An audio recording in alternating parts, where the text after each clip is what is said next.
When using E36 scrubber dryer, make sure your floor is swept, and in the fresh water tank you're going to put cold water only and only low foam chemical.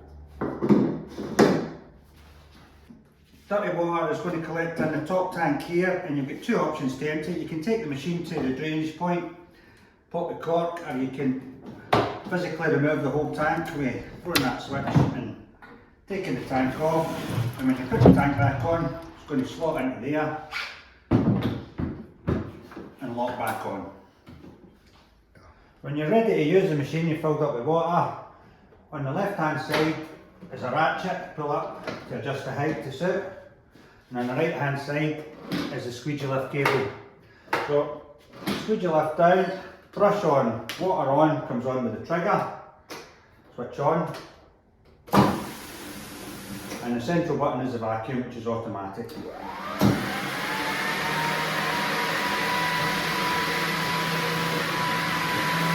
If you need to pull the machine back, just make sure you lift the squeegee up, pull it back in that manner, otherwise the rubbers will get pulled out of alignment. So as with all scrubber dryers, you have the option of a brush or a pad holder. So a scrubbing brush, probably better to do a two-man job, someone to hold it back. So the brush will be short, that'll come off. And your pad here, pad holder, screw in the pad, clip, and once your pad gets a bit grimy, you've got the option to flip it over onto the good side, and that'll clean your floor better. And once this wears, you've got to change it, because that's a really tough surface there and it could ruin any floors, scrape floors. So pad on.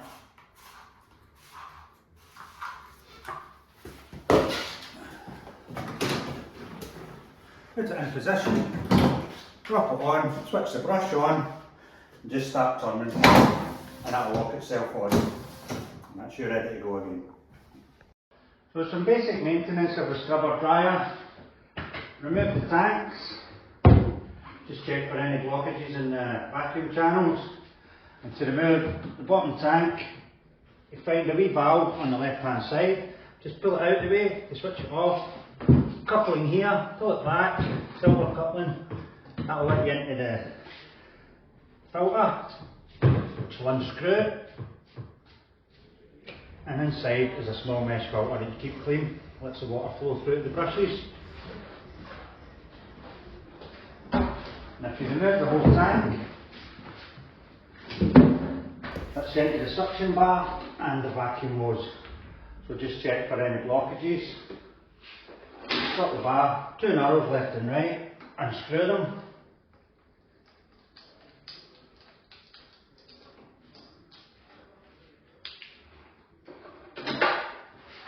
Bar slides out. You can clean the wee suction channel there, make sure there's no blockages. Make sure your rubbers are all nice and straight, in alignment, no damage. And then back on.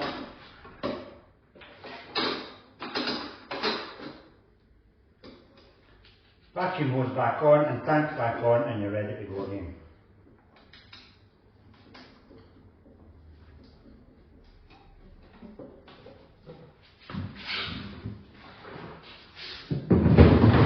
So same again with the silver coupling, just push it in, you'll hear a click, make sure it locks in. Put your valve back on,